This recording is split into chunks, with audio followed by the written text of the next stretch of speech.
বনের পথে আজো কে যেন ডাকে নাম ধরে, বৃষ্টি ভেজা পাতার ফাঁকে কান্না লুকায় অন্ধকারে। আষাঢ় মাসের শেষ দিক, সন্ধ্যা থেকে আকাশের মুখ ভার। রাত বাড়ার সঙ্গে সঙ্গে বৃষ্টি যেন আরো উন্মত্ত হয়ে উঠেছে। গ্রামের উত্তর সীমান্তে দাঁড়িয়ে থাকা পেচোখুড়োর পুরনো বাড়িটা মাঝে মাঝে বিদ্যুতের ঝলকে স্পষ্ট হয়ে উঠছে। চারপাশে কেবল বৃষ্টির শব্দ আর ঝোড়ো হাওয়ার হাহাকার। বাড়ির একমাত্র ঘরে বসেছিল কমলা। বছর দুয়েক আগে স্বামীকে হারিয়েছে সে। কিছুদিন আগেই মারা গেলেন শ্বশুর পেচোখুড়ো। এই বিশাল পৃথিবীতে এখন তার আপন বলতে আর কেউ নেই। ঘরের কোণে রাখা কুপিটা টিমটিম করে জ্বলছিল। হঠাৎ সদর দরজায় যেন কেউ আঘাত করল। কমলা চমকে উঠল। সে মনে মনে ভাবল, মনের ভুল। কিন্তু কয়েক মুহূর্ত পর আবার, এবার স্পষ্ট কেউ একজন দরজায় ধাক্কা দিচ্ছে। কমলা একটু ভয়ই পেল। এত রাতে কি আসবে? সে কাঁপা গলায় জিজ্ঞেস করল, কে কে ওখানে? বাইরে কিছুক্ষণ কোনো উত্তর এলো না। তারপর বৃষ্টির শব্দ ভেদ করে ভেসে এলো একটা কণ্ঠস্বর। দরজাটা খোল কমলা, গ্রামের লোক আমরা। আর কত রাখবি রে, খুলবে না মনে হয়। কথাটা শুনে কমলার কপালে ভাঁজ পড়ল। কণ্ঠস্বরটা তার চেনা মনে হলেও তাতে এমন কিছু ছিল যা তাকে আরো অস্বস্তিতে ফেলল। সে দরজার কাছে গিয়ে আবার বলল, কি দরকার এত রাতে? আরে তুই খোলি না, একটু দরকার ছিল। দরকারটা খুব জরুরি রে কমলা। বজ্রপাতের তীব্র আলোয় এক মুহূর্তের জন্য জানলার ফাঁক দিয়ে কমলা দেখতে পেল বাড়ির উঠোনে চারটি ছায়ামূর্তি দাঁড়িয়ে আছে। ভগা, বিলু, বকা আর নবীন, গ্রামের চার কুখ্যাত বখাটে লোক। কমলার হাত পা ঠান্ডা হয়ে এলো। বাইরে আবার দরজায় আঘাত পড়ল। বেশি সময় নষ্ট করিস না, এ ভেঙে ঢুকে পড় তো দেখি। এইবার কণ্ঠস্বরে আর কোনো ভদ্রতা নেই। কমলা আর কোনো উত্তর দিল না। সে ঘরের এক কোণে সরে গিয়ে দাঁড়ালো। তারপর এক প্রচণ্ড শব্দে দরজার খিল ভেঙে গেল।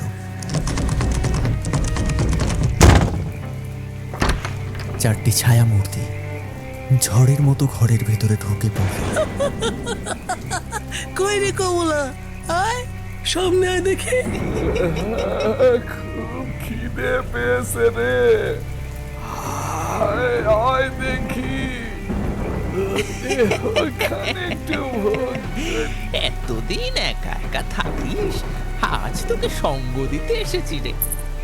কমলার মুখ থেকে আতঙ্কের চিৎকার বেরিয়ে এলো। না না, আমাকে ছেড়ে দাও, ছেড়ে দাও আমাকে। তোমরা কেন এসেছো এখানে? না,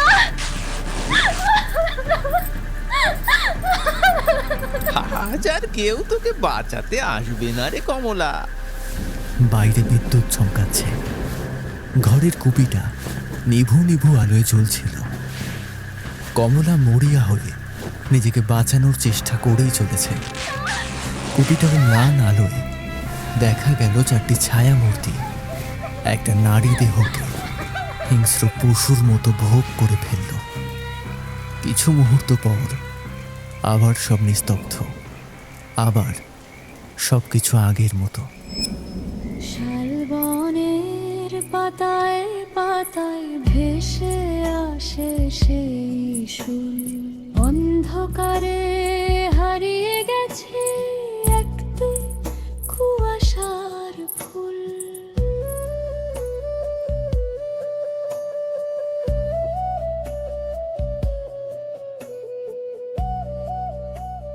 নমস্কার, আশা করছি আপনারা সকলে ভালো আছেন। চলে আসলাম আরও একটি নতুন গল্প নিয়ে। আজকের গল্পটি খুবই রোমাঞ্চকর হতে চলেছে, শুনতে থাকুন। যারা এখনও আমাদের এই চ্যানেলটিকে সাবস্ক্রাইব করেননি তাদের কাছে একটি অনুরোধ, আমাদের এই ছোট্ট চ্যানেলটিকে এখনই সাবস্ক্রাইব করুন।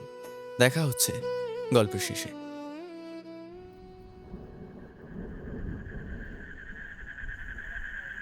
বর্ষার রাত, কিছুক্ষণ আগেই থেমেছে মুষলধারে বৃষ্টি।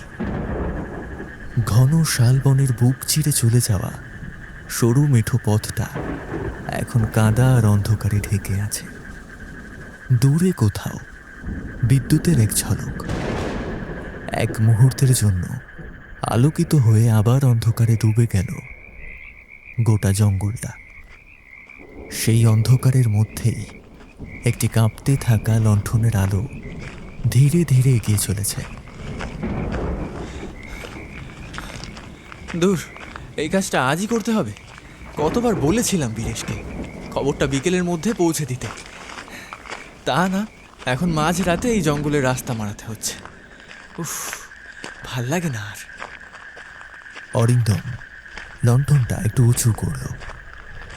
লণ্ঠনের হলদে আলোয় দেখা গেল শাল গাছগুলোর লম্বা ছায়া। আচমকা দূরে ডাল ভাঙার শব্দ। কে কে ওখানে? সে থেমে গেল। শব্দটা আবার এলো, কিন্তু এবার সেটা ডাল ভাঙার শব্দ নয়। কেউ যেন কিছু একটা চিবোচ্ছে। কিসের শব্দ এটা? কেউ কি কিছু খাচ্ছে? অদ্ভুত ব্যাপার, শব্দটা যত জোরে শোনা যাচ্ছে ততটাই বোঝা যাচ্ছে না সেটা কোথা থেকে আসছে। কখনো ডান দিকের ঝোপ থেকে, আবার কখনো বাঁ দিকের গাছের আড়ালে। কখনো আবার মনে হচ্ছে শব্দটা ঠিক তার পিছনে দাঁড়িয়ে কেউ করছে। না না না, ভয় পেলে চলবে না। হয়তো শেয়াল কিংবা বুনো কুকুর কোনো শিকার পেয়েছে, কিন্তু এত জোরে আওয়াজ। লণ্ঠনের শিখাটা হঠাৎ কেঁপে উঠল, একবার দুবার, তারপর প্রায় নিভে যাওয়ার মতো দুলতে লাগলো। ওরে বাবা, এখন তেল ফুরোলে আর রক্ষে নেই, একেই এই অন্ধকার। হঠাৎ একটা তীব্র বিদ্যুতের ঝলক। ঠিক সেই মুহূর্তে অরিন্দমের চোখে পড়ল পথের ডান দিকে ঝোপের আড়ালে কিছু একটা নড়ছে। সে লণ্ঠনটা উঁচু করল, আলো গিয়ে পড়ল গাছপালার ফাঁকে। আর তখন সে দেখতে পেল কেউ একজন বসে আছে। একজন নারী, লম্বা ভেজা চুল মাটিতে লুটিয়ে আছে, চার হাত পায়ে ভর দিয়ে উবু হয়ে বসে আছে সে। আরে, একজন মহিলা এই জঙ্গলে, তাও এত রাতে। এই যে শুনছেন, আপনার কি কোনো সাহায্য লাগবে? প্রথমে কিছুটা স্বস্তি পেলেও পরের মুহূর্তেই তার বুকের ভেতরটা কেমন হিম হয়ে গেল। কারণ মেয়েটা বসে ছিল না, সে কিছু একটা খাচ্ছিল। তার সামনে পড়েছিল বিশাল এক বুনো মোষ, আর সেই প্রাণীটার পেট চিড়ে দুই হাত দিয়ে মাংস ছিঁড়ে মুখে পড়ছিল মেয়েটা। রক্ত ঝরে পড়ছিল তার থুতনি বেয়ে। হে ভগবান, এটা মানুষ না, এটা মানুষ না। ঠিক তখনই মেয়েটা থেমে গেল। ধীরে ধীরে মাথাটা ঘুরিয়ে তাকালো অরিন্দমের দিকে। তারপর একটা শব্দ, হাড় পাঁজরে ঠান্ডা ধরিয়ে দেওয়ার মতো শব্দ।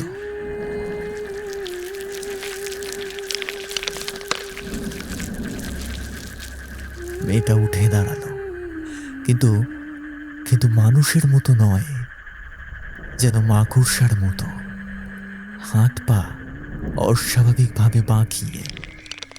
লণ্ঠনের আলোয় এবার স্পষ্ট করে দেখা গেল তার মুখ, রক্তে ভেজা ঠোঁট, দুই পাশ পর্যন্ত ছিঁড়ে যাওয়া মুখ গহ্বর, ধারালো দাঁতের শাড়ি আর মণিহীন সাদা চোখ। সেই চোখ দুটো এক দৃষ্টে তাকিয়ে আছে অরিন্দমের দিকে।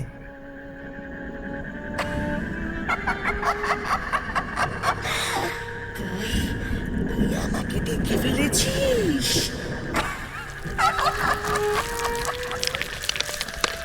না না না না, দূরে থাক, দূরে থাক। কে কে তুই? না না, বাঁচাও, বাঁচাও আমাকে, বাঁচাও, বাঁচাও। তার আর্তনাদ ছিন্ন ভিন্ন করে দিল শালবনের নিস্তব্ধতাকে। অন্ধকার জঙ্গলটা আবার একইভাবে নিস্তব্ধ হয়ে গেল। শুধু দূরে কোথাও কেউ যেন আবার মাংস চিবিয়ে চিবিয়ে খাচ্ছে।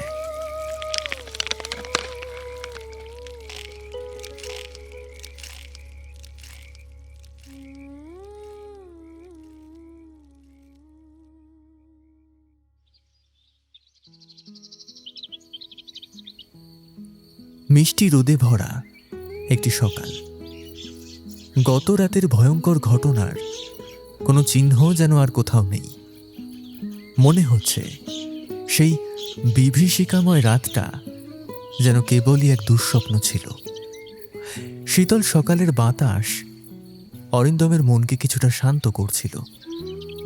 ঠিক তখনই সামনে এসে দাঁড়ালো এক যুবক। তাকে দেখা মাত্র অরিন্দমের ফ্যাকাশে মুখে স্বস্তি আর আনন্দের আভা ফুটে উঠল। খিরে নিরুপম, তুই এত সাত সকালবেলায়? বলি ব্যাপার কি? হ্যাঁ, নিরুপমের মুখে তখনও গত রাতের খানিক অন্ধকার। কি একটা স্রোত স্বপ্নময়তার মাঝ থেকে এক ঝলক উকি দিয়েই মিলিয়ে গেল। মুখটা ফ্যাকাশে, বোঝাই যাচ্ছে ও যথেষ্টই ভয় পেয়েছে। তবুও নিজেকে যতটা পারা যায় সংযত করে সে বলল, আরে খবরটা এখনো জানিস না? পুরো গ্রাম জুড়ে এখন এটাই আলোচনা। আলোচনা? না, জানি না তো। কিসের কথা বলছিস তুই? তবে তার আগে নিরু, আমারও তোকে একটা জরুরি কথা বলার আছে।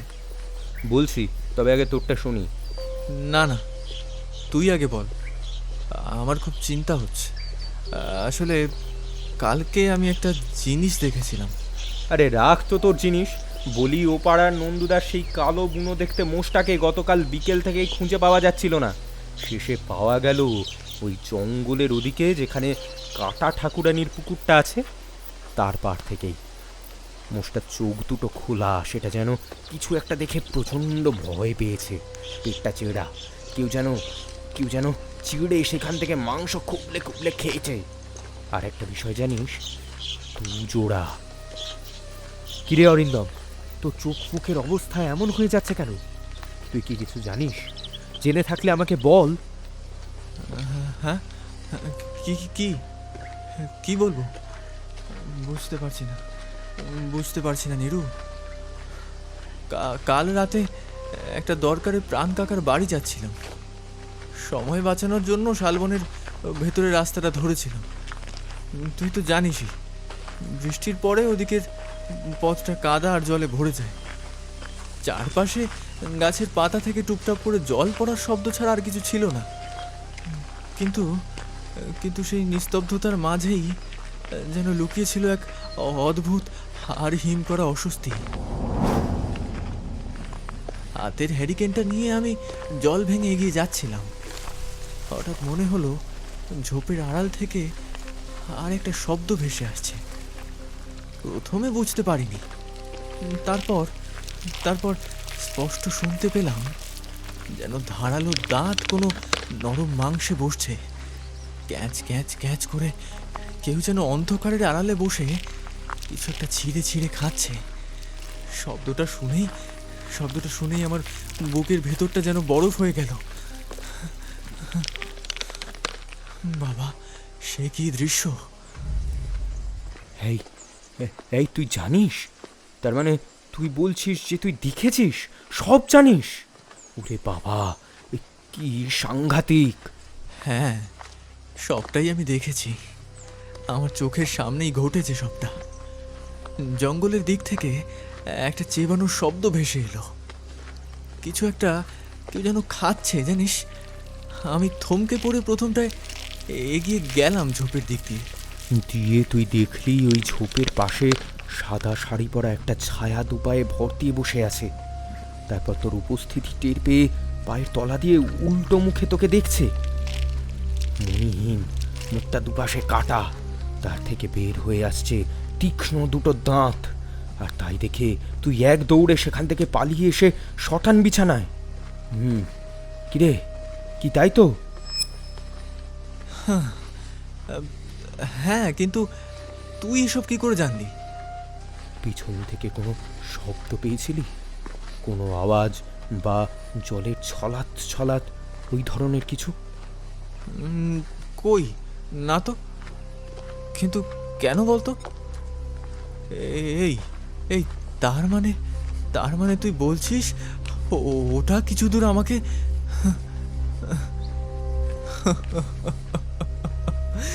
হায় ঈশ্বর!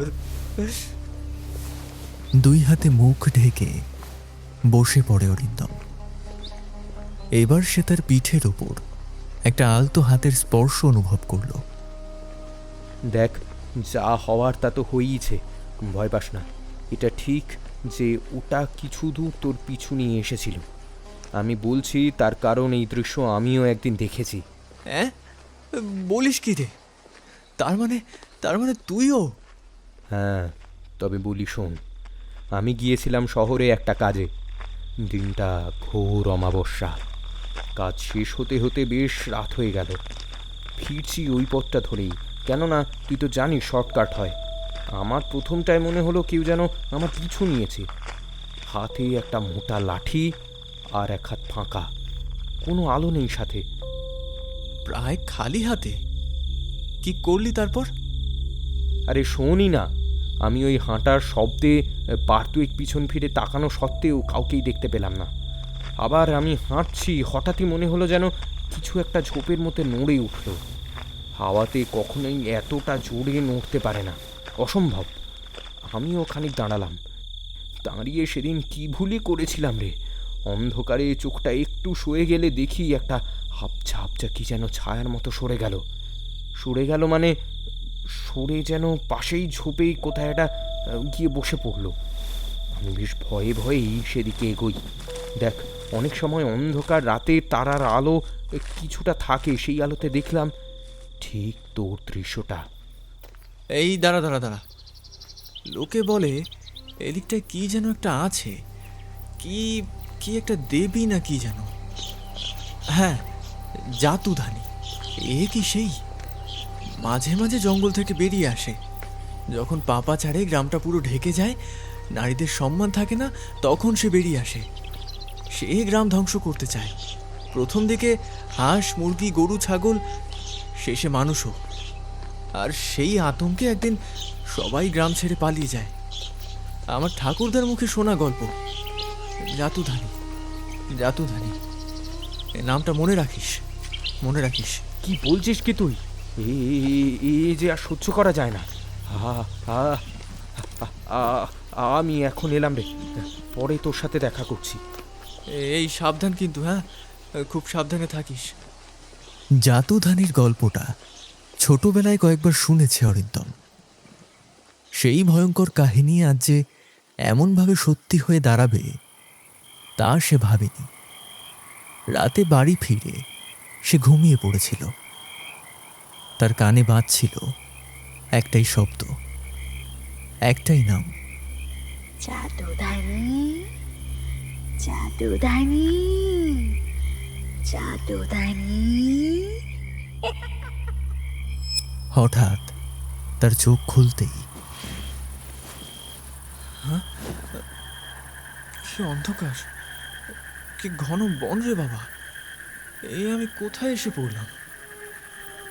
ওদিকের ওদিকের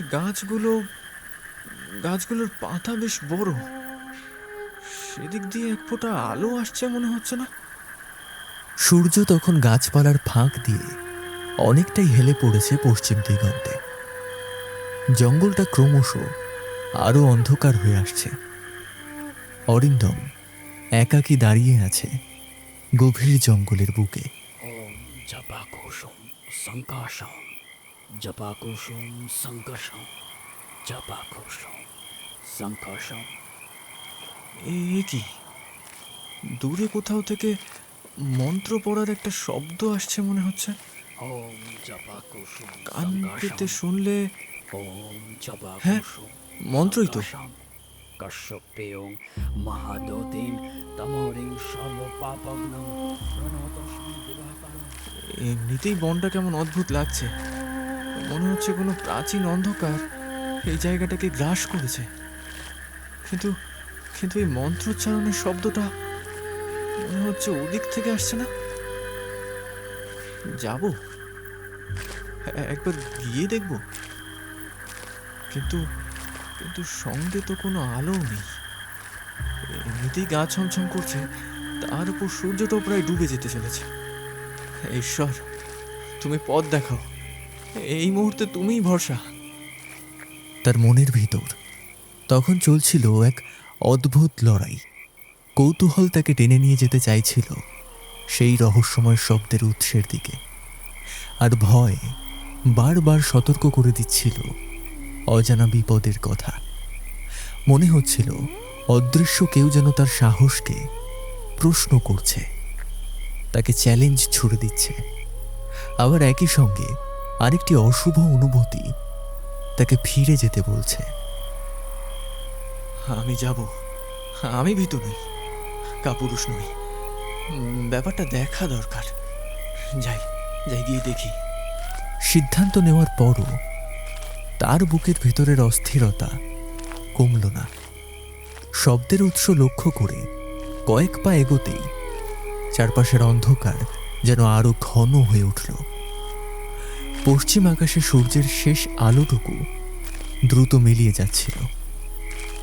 জঙ্গলের গভীর ছায়াগুলো যেন ধীরে ধীরে জীবন্ত হয়ে উঠছে। তার মনে হতে লাগলো সামনে হয়তো এমন কিছু অপেক্ষা করছে যার মুখোমুখি হওয়ার জন্য সে প্রস্তুত নয়। এই নির্জন অরণ্যের বুকে যদি কোনো বিপদ ঘটে, তাকে সাহায্য করার মতো কেউ থাকবে না। এখানে সন্ধ্যা নামে না, সূর্য ডুবলেই এক লাফে যেন নেমে আসে গভীর রাত। ভয় আর কৌতূহলের সেই ভয়ঙ্কর দ্বন্দ্বের মাঝখানে দাঁড়িয়ে সে হঠাৎ বলল, যাই যাই গিয়ে দেখি একবার।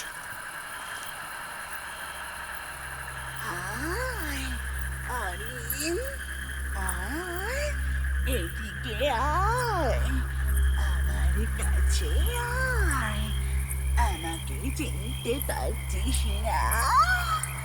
আয় হায় হায়, আমি রে, আমি তোর ঠাম্মি। আরিন, এই আরিন, আয় আয় আয় আয়, এদিকে আয়। এই কণ্ঠস্বরটা, না না না না না। থমকে তো সে অনেক আগেই পড়েছে, এবার চমকানোর পালা। বিস্ময়ে তার গলা শুকিয়ে কাঠ। ঠাম্মি, না না, এটা কি করে সম্ভব? ঠাম্মি তো বাড়িতে আছে, এই জঙ্গলে উনি আসবেন কি করে? না না, কিছু একটা ঠিক নেই। সব কিছু কেমন অদ্ভুত লাগছে। আলো যেন দ্রুত কমে যাচ্ছে। এখান থেকে যত তাড়াতাড়ি সম্ভব বেরোতে হবে আমাকে, বেরোতে হবে। না না, যাই, পালাই। কোথায় কোথায় পালাবি তুই? কে কে ওখানে? সামনে এসো, সামনে এসো বলছি। আমি তোর ঠাম্মি রে, সামনে আসছি না কারণ সহ্য হবে না তোর, ভয় পেয়ে যাবি তুই।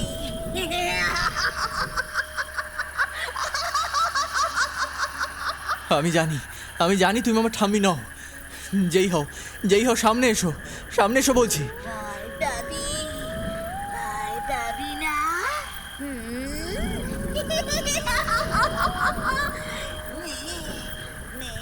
তবে দেখ দেখ। কি? ওরে বাবা, এ আবার কি জিনিস? না, বাঁচাও, বাঁচাও আমাকে, কে আছো, বাঁচাও। না না না না। কেউ বাঁচাতে আসবি না? গভীর জঙ্গলে এই ভারী সন্ধ্যেবেলায়? না না না না না, এ হতে পারে না, হতে পারে না। আমাকে পালাতেই হবে, আমাকে পালাতেই হবে। না না, তাও পালাতে পারবি না। আমি তোর কাঁচা মাংস চিড়ে চিড়ে খাবো, আর তুই দেখবি।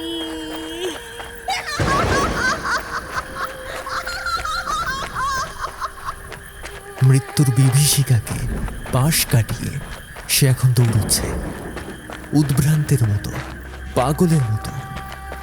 জঙ্গলের মধ্যে এখন একটাই শব্দ, লতাগুল্ম ভেঙে জঙ্গলের গাছপালা মুড়িয়ে ও পালাচ্ছে। কোথায় যাচ্ছে ওর জানা নেই। ও পালাতে পালাতেই দেখলো একটা বীভৎস মূর্তি 4 হাত পায়ে ওর দিকেই দৌড়ে আসছে। মানুষের সাথে কিছু মিল থাকলেও সে মানুষ না।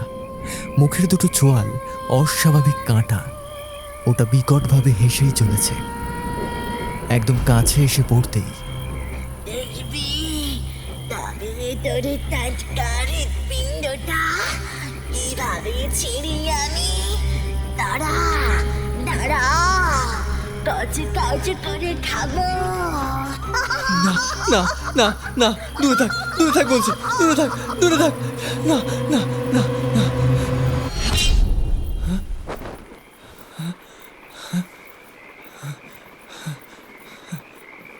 ভগবান, স্বপ্ন ছিল, সবটাই স্বপ্ন ছিল। আমি বেঁচে আছি। যাক বাবা, কি ভয়ঙ্কর স্বপ্নটাই না দেখলাম।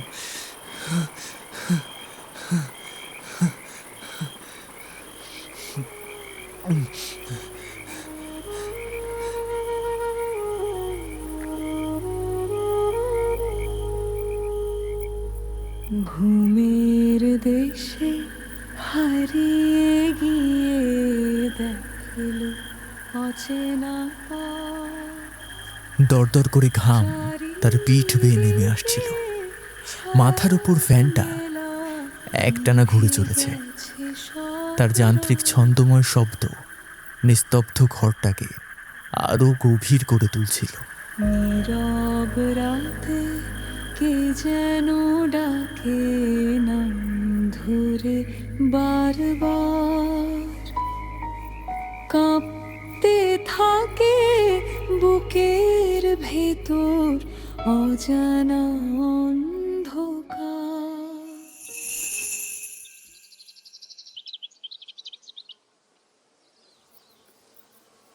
ধুর, আর পারছি না রে।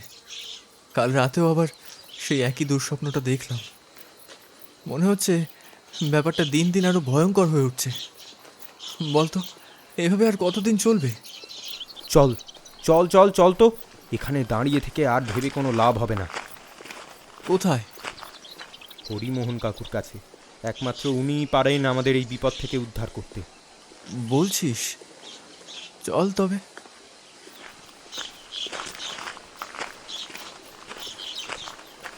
ছোট্ট একটা উঠোন, দাওয়ার এক পাশে বাঁশের খুঁটিতে হেলান দিয়ে বসে আছেন এক বৃদ্ধ। কাপা হাতে গড়গড়েতে ধীর টানে তামাক টানছেন তিনি। তার নাম হরিমোহন সামন্ত। অরিন্দম ও নিরুপমের মুখে পুরো ঘটনাটা শোনার পর তিনি কিছুক্ষণ নীরব রইলেন। তারপর কাপা হাতে গড়গড়েতে আরেকটা দীর্ঘ টান দিয়ে গভীর দৃষ্টিতে তাদের দিকে তাকালেন।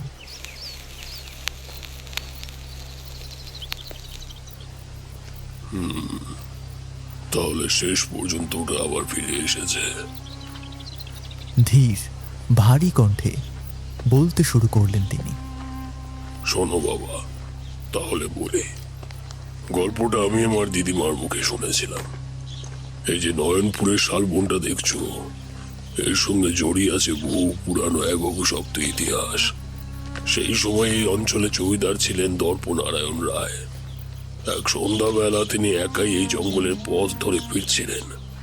চারপাশে তখন গোধূলির আবছা আলো, আর শালবনের গভীর অন্ধকার ধীরে ধীরে সবকিছুকে গ্রাস করছে।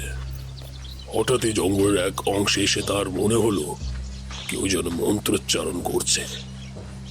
গুরু গম্ভীর সেই মন্ত্রধ্বনি অরণ্যের নিস্তব্ধতার সঙ্গে মিশে এক অদ্ভুত ভয়াল পরিবেশ সৃষ্টি করছিল। ঠিক তখনই তার একেবারে পাশ থেকে একটা কণ্ঠস্বর ভেসে এলো। কোথায় কোথায় যাবি? আয় আমার কাছে, আয় কাছে আয়। এই শিশে বিকট ধ্বনিটা তখন জঙ্গলের লতা গুল্মের মধ্যে একটা আলোড়ন তুলেছে। মেয়েলি কণ্ঠ। দর্পনারায়ণ প্রথমে ভয় পেলেন না।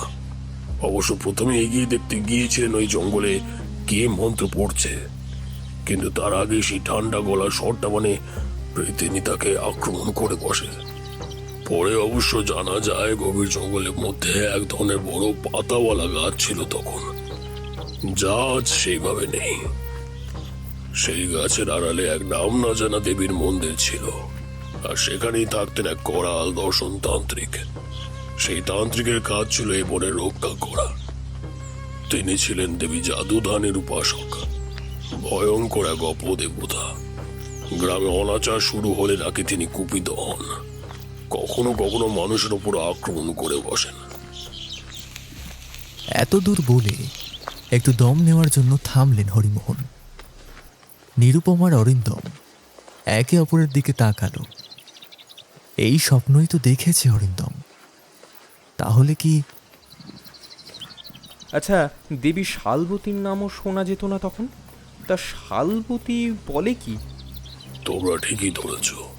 শান্ত অবস্থায় দেবী শালবতী, কিন্তু ওনার পিশাচ রূপটা হলো ভীষণ উগ্র।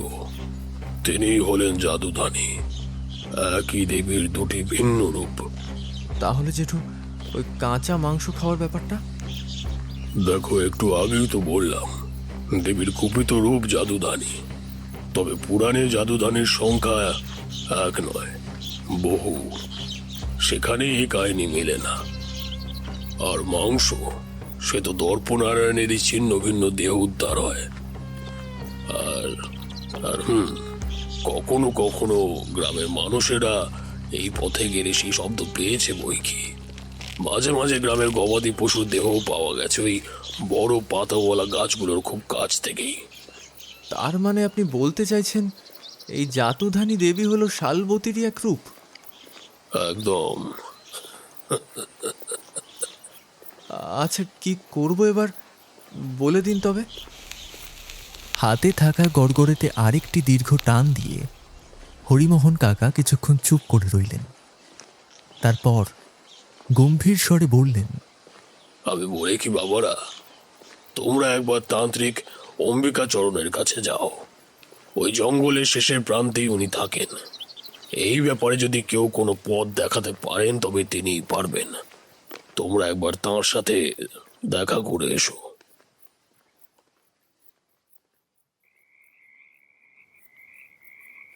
চারপাশে ঘন অন্ধকার। কোথাও কোনো ঝিঁঝি পোকার ডাক শুনতে পাওয়া যাচ্ছে না। মধ্যরাতের শ্মশানের নিস্তব্ধতার মধ্যে যে এক অপার্থিব হিংস্র ভয় লুকিয়ে থাকতে পারে তা তারা আগে অনুভব করেনি। মনে হচ্ছিল চারপাশের অন্ধকার জীবন্ত হয়ে নিঃশব্দে তাদের প্রতিটি পদক্ষেপ লক্ষ্য করছে। দূর থেকে তারা দেখতে পেল শ্মশানের এক কোণে দাঁড়িয়ে থাকা ছোট্ট একটি কুঁড়ে ঘর। ঘরের ভিতর থেকে বেরিয়ে আসা ক্ষীণ আলোর রেখা আশেপাশের অন্ধকারকে সরিয়ে দেওয়ার এক ব্যর্থ চেষ্টা করছে। সেই মলিন আলো পথের ধারে এসে যেন ক্লান্ত হয়ে থেমে গেছে। অদূরে বাতাসে পোড়া কাঠ আর ছাইয়ের গন্ধ ভেসে বেড়াচ্ছে। শ্মশানের নিস্তব্ধতা যেন আরো ভারী হয়ে উঠেছে। ঠিক তখনই নিরুপম নিচু গলায় বলে উঠল, ওটাই তান্ত্রিক অম্বিকাচরণের কুটির বোধ হয়। আমারও তাই মনে হচ্ছে। দেখ ওই আলোটা, কেমন যেন অস্বাভাবিক লাগছে। মনে হচ্ছে বাবা যজ্ঞে বসেছেন। চল চল কাছে গিয়ে দেখি। গ্রামের একেবারে শেষ প্রান্তে শ্মশানটা। পাশেই বয়ে গেছে শালবতী নদী। হয়তো এই দেবীর নামেই কেউ এই নদীর নামকরণ করেছিলেন সেই সময়। হয়তো দেবীর কুপিত রোষ থেকে বাঁচতেই, কিন্তু শেষমেশ বাঁচা সম্ভব হয়েছিল কি? এখন প্রশ্ন সেটাই। ভাঙাচোরা একটা কুঁড়ে ঘরের সামনে ওরা এখন বসে। সামনেই একটি যজ্ঞকুণ্ড, তার ঠিক বিপরীত পাশেই তান্ত্রিক অম্বিকাচরণ। জায়গাটা ধূপ আর ধুনোর গন্ধে ম ম করছে। সদ্যই যজ্ঞ সম্পন্ন করেছেন তান্ত্রিক। তান্ত্রিকের পিছন দিকে ঘরটা এক ঝলক দেখা যাচ্ছে। দরজা হাট করে খোলা।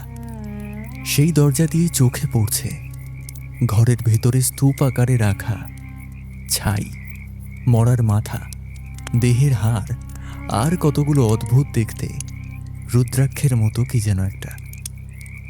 এই নিরুপম, এনার সম্বন্ধে তো গ্রামে অনেক কথা চালু আছে। ইনি নাকি মৃতদেহের সাথে কথা বলেন, মৃতদের জাগিয়ে তুলতে পারেন, এমন আরো কত কি হাবিজাবি সব। না রে অনিন্দম, ওভাবে বলিস না। উনি নাকি একবার একটি মৃতদেহের উপরে উবু হয়ে বসে টানা 3 দিন পুজো আচ্ছা করে একবার একটি মানুষের প্রাণ ফিরিয়ে দিয়েছিলেন। না রে, তাঁকে নিয়ে হাসি ঠাট্টা করা ঠিক হবে না। আয়, কাছে আয়, এদিকে এসে বস। আমি জানতাম এই পথ শেষ পর্যন্ত তোদের এখানেই নিয়ে আসবে। কিচ্ছু বলতে হবে না। যে অশুভ ছায়া তোদের অনুসরণ করছে তার কথা আমি জানি, সবটাই জানি।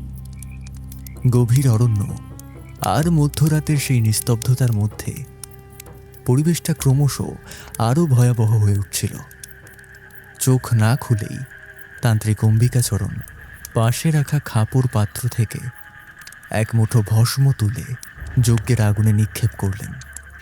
মুহূর্তের মধ্যেই আগুনটা দাউ দাউ করে জ্বলে উঠল, যেন অদৃশ্য কোনো শক্তির স্পর্শে প্রাণ ফিরে পেল। ধীরে ধীরে তার চোখ দুটি খুলে গেল।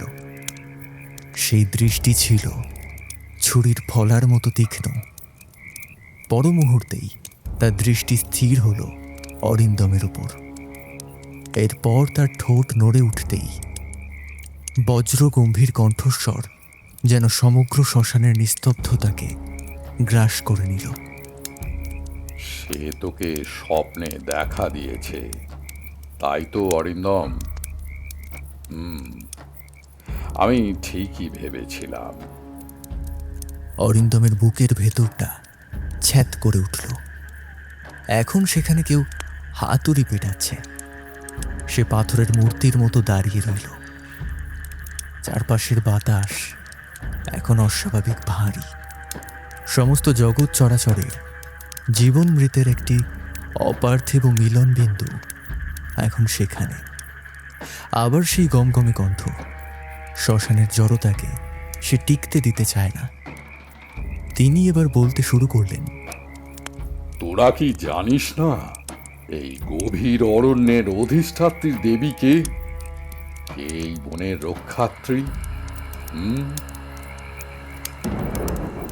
দেবী শালবতী।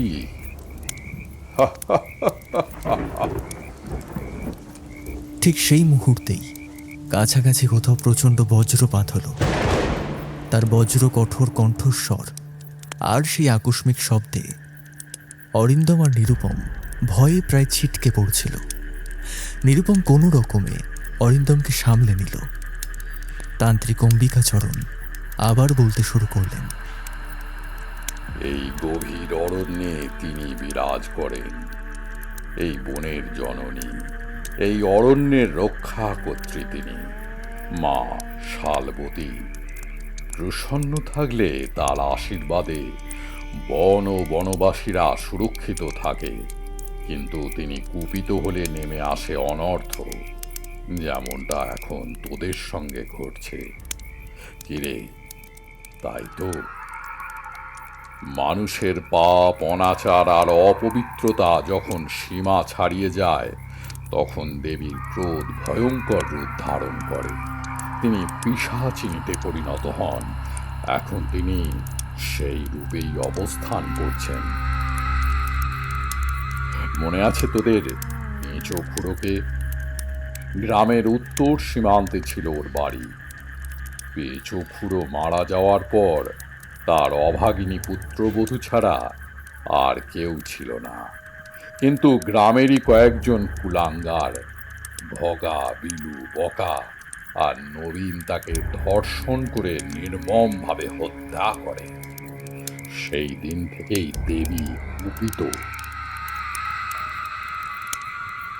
আমার এই মা শ্মশানবাসিনী।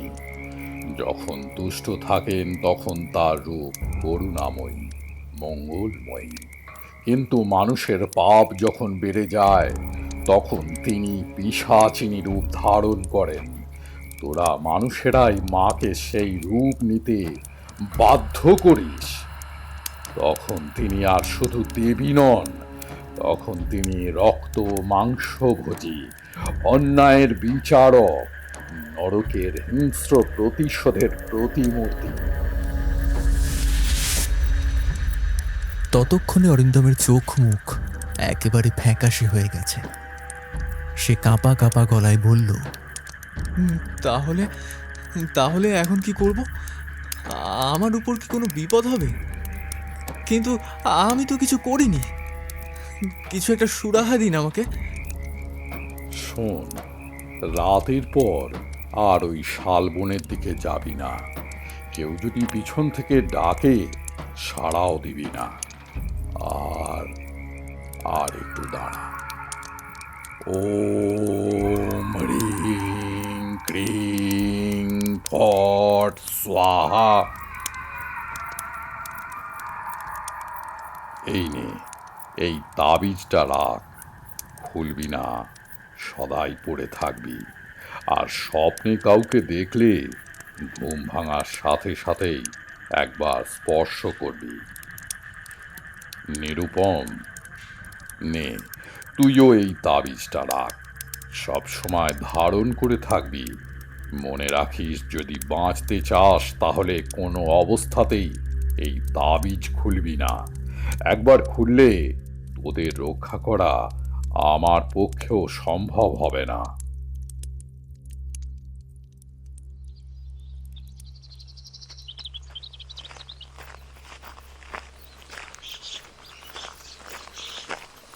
কি রে হারু, খবর শুনেছিস? হ্যাঁ রে, কি অবস্থা বলতো? শোন, আমি দেখতে গিয়েছিলাম। বুকের দুপাশের মাংস না বললে বিশ্বাস করবি না, খুবলে নেওয়া। মনে হচ্ছে কেউ গর্ত করে মুখ ঢুকিয়ে খেয়ে গেছে। জায়গাটায় দাঁতের দাগ স্পষ্ট। এমনিতেই গভীর বন, সেখানটা রক্তে ভেসে যাচ্ছে। আর বলিস কি রে? আর আর দুটো চোখের জায়গা ফাঁকা, শূন্য। সেখানে দুটো গর্ত হা করা শূন্যতার জানান দিচ্ছে। চোখ দুটো কেউ খুবলে নিয়েছে। কি হবে রে? কি হবে বলতো? সবাই তো আতঙ্কে তটস্থ। গ্রামটা প্রায় ফাঁকা হয়ে যাচ্ছে রে, সবাই আতঙ্কে পালাচ্ছে গ্রাম ছেড়ে। হ্যাঁ রে, আমার খুব ভয় লাগছে। মা, মা জাতুধানী, মা, মাগো। পরদিন গ্রামবাসীদের মনে আতঙ্ক আর অসহায়তা তাদের সমস্ত সত্তাকে গ্রাস করে নিয়েছে। সবাই ছুটে গিয়ে তান্ত্রিক অম্বিকাচরণের কুঠিরের সামনে জড়ো হলো। কেউ কাপা হাতে তার পা জড়িয়ে ধরল, কেউ আবার কাকুতি মিনতি ভরা চোখে তার দিকে তাকিয়ে রইল। ভয়, হতাশা আর বাঁচার আকুতি মিশে একাকার হয়ে গেছে সবার কণ্ঠে।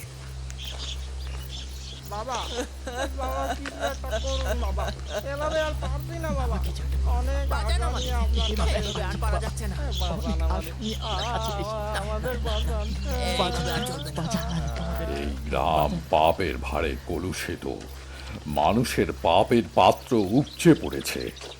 এখন মায়ের জেগে ওঠার সময়, মা জাতুধানের আবির্ভাবের সময়। মা ন্যায়ের বিচার করবেন, পাপীদের রক্তেই হবে পাপের প্রায়শ্চিত্ত। মনে রাখিস, মা যখন জেগে ওঠেন তখন তার ক্রোধ থেকে কোনো পাপই রক্ষা পায় না। বাবা, যা করার তাই করুন, কিন্তু বাঁচান, বাঁচান বাবা, আমাদের এই মৃত্যুর হাত থেকে বাঁচান। শোন, একটাই প্রতিকার আছে এর, শ্মশানে যজ্ঞ করতে হবে, না হলে মৃত্যুর হাত থেকে নিস্তার নেই। সেই কথা শুনে জনতার মধ্যেও তেমনই একটা আর্তনাদ ভেসে এলো। ভয় পাস না, আমি দেখছি কি করা যায়। আজ গভীর রাতে আমি বিশেষ যজ্ঞের আয়োজন করব। মা চাইলে এখনই সব কিছু সামাল দেওয়া সম্ভব।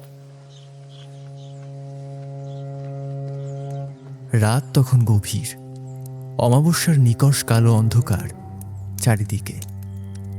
নদীর ধারে যজ্ঞের একটা বিশাল কুণ্ড, দুপাশে মরার মাথার খুলি বৃত্তাকারে সাজানো। চারিদিকে বাতাসে আধ পোড়া কাঠ, ছাই আর ধনুর গন্ধ। দেখ নিমাই, যজ্ঞের বেদিটাও কি অদ্ভুত, তাই না? লাল কাপড়ে মোড়ানো। হ্যাঁ রে, তাহা যা বলেছিস আমিও দেখেছি। আর দেখ, বাবার সামনে একটা মরার মাথার খুলিতে সিঁদুর মাখানো। এ কি রে? হ্যাঁ, আর তার পাশে রয়েছে কিছু রক্তমাখা নীল অপরাজিতা আর জবা ফুল। হ্যাঁ, শুধুই তাই, তার সাথে আছে ওই যে দেখ দেখ মরার মাথার খুলি, সাথে প্রদীপও সাজানো। নিমাই হারুর হাতটা শক্ত করে চেপে ধরল। ক্রমশ একটা গুরুগম্ভীর শব্দে শ্মশানের মাটি কেঁপে কেঁপে উঠল। তান্ত্রিক অম্বিকাচরণ মন্ত্র পড়তে শুরু করলেন। ওং হ্রিং ক্রিং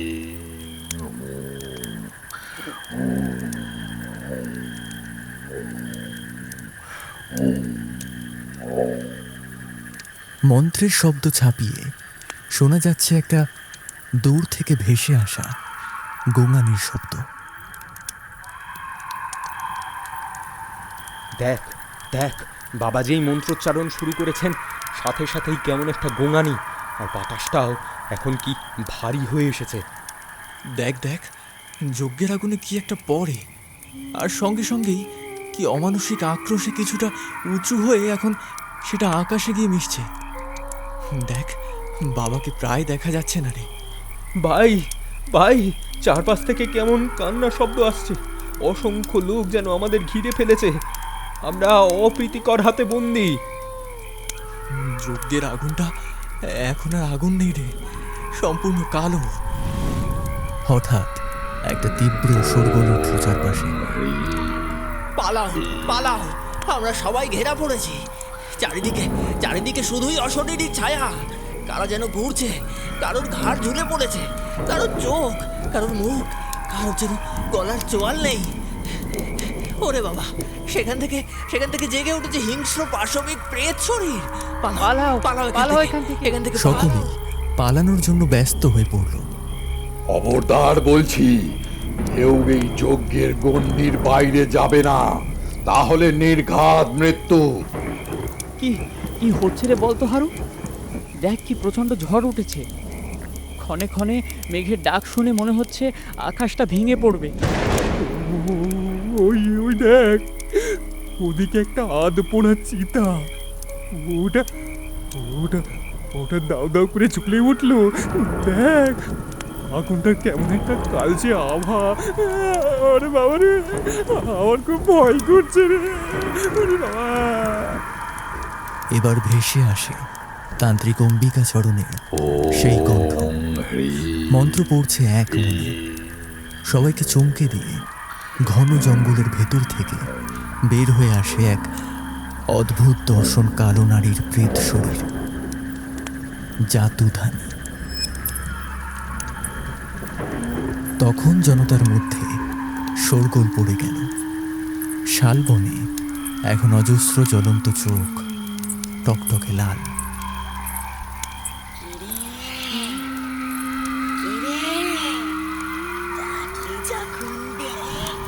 আমার খাবার দে, খিদে পেয়েছে ভীষণ। তান্ত্রিক অম্বিকাচরণের তজনে উঠে গেছে তখন একটা বড় পাতাওয়ালা গাছের দিকে। তার নিচেই বাঁধা রয়েছে একটা কালো পাঁঠা। মা, মা তুই এসেছিস। নে মানে তোর ভোগ গ্রহণ কর মা। তোর ক্রোধ শান্ত হোক মা, তোর ক্রোধ শান্ত হোক মা। তোর সন্তানদের রক্ষা কর মা, রক্ষা কর। তারপর শ্মশানের অন্ধকার নিস্তব্ধতাকে ছাপিয়ে, সমবেত মানুষের ভয়ার্ত চিৎকার ছাপিয়ে, জঙ্গলের সেই অমানসিক কান্নাকে ছাপিয়ে একটাই শব্দ তখন অরণ্যের লতা পাতায় পাক খেয়ে উঠতে লাগলো।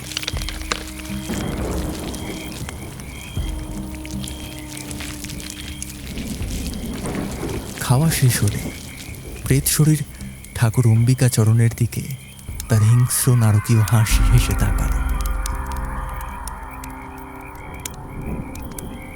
মা তুই তৃপ্তি পেয়েছিস? পেয়েছিস মা তৃপ্তি? প্রেত শরীর গো গ্রাসে খেয়ে নিয়ে এখন 4 হাত পায়ে বসে আছে শ্মশানের মাঝখানে। মা ওদের মুক্তি দি। আমি জানি ওরা পাপ করেছে, অন্যায় করেছে, কিন্তু ওরা তো তোরই সন্তান মা। সন্তান পথভ্রষ্ট হতে পারে, কিন্তু মা কখনো সন্তানকে সম্পূর্ণ ত্যাগ করে না।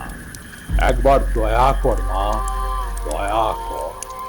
একবার ওদের ক্ষমা করে দে মা। এই গ্রামের উপর বাস করবে এক রক্তহীন, পাপের শাস্তি তো আবশ্যিক। সেই নারীর শরীর যেমন খুঁজে খুঁজে খেয়েছিল, আমিও খাবো তাদের শরীর।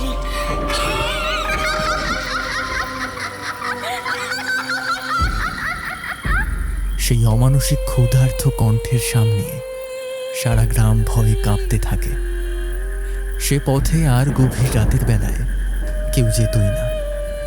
নয়নপুরের সরল মানুষদের এখনো বিশ্বাস যে দেবী তুষ্ট থাকলে সবকিছুই স্বাভাবিক, শান্ত থাকবে। আর না হলে গভীর রাতে সেই দিকে সমস্ত পরিবেশকে কাঁপিয়ে জেগে উঠবে এক অপার্থিব কালো নারী শরীর। একটাই শব্দ হবে, অমানসিক, হিংস্র, নারকীয় একটাই শব্দ।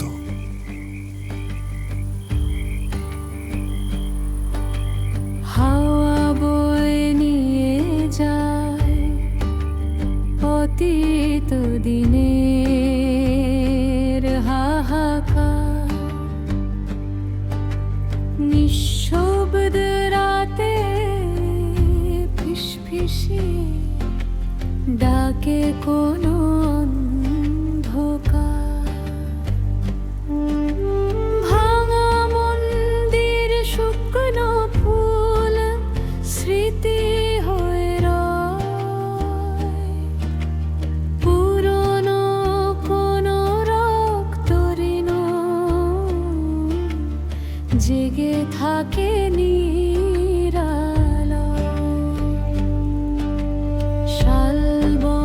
পথে আজো কে যেন ডাকে নাম ধরে, বৃষ্টি ভেজা পাতার ফাঁকে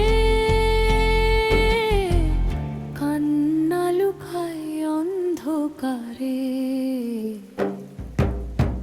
চাঁদের আলো হারিয়ে গেছে,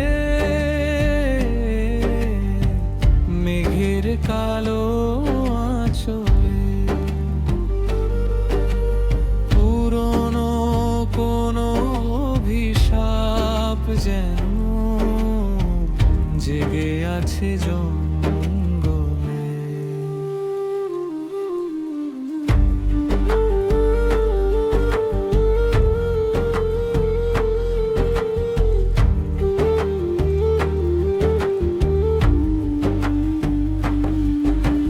ভাবি যদি তুষ্ট থাকেন, শান্ত থাকে বন, পাপ জমিলে জেগে ওঠে প্রতিশোধের ক্ষণ। দূর অরণ্যে আজও নাকি শোনা যায় সেই সুর, ও মানসিক ক্ষুধার ডাকে কাঁপে নিশির চাঁদ ডুবে যায়, রাত ফুরায়, ফুরায় না সেরি, পাতার ফাঁকে আজও ভাসে হারানো আর তোনাদের দিন। মেঘের কালো আঁচল জুড়ে জাগে ও শুনি সুর, শালবনের নীরব বুকে কাঁদে কুয়াশার ফুল। শুনছিলেন অপদেবতার শিকার। গল্পটি কেমন লাগলো আমাদেরকে অবশ্যই কমেন্ট করে জানাতে ভুলবেন না। আর আপনারা কারা কোথা থেকে আমাদের এই গল্পগুলি শুনছেন আমাদেরকে অবশ্যই কমেন্টে জানান। ধন্যবাদ।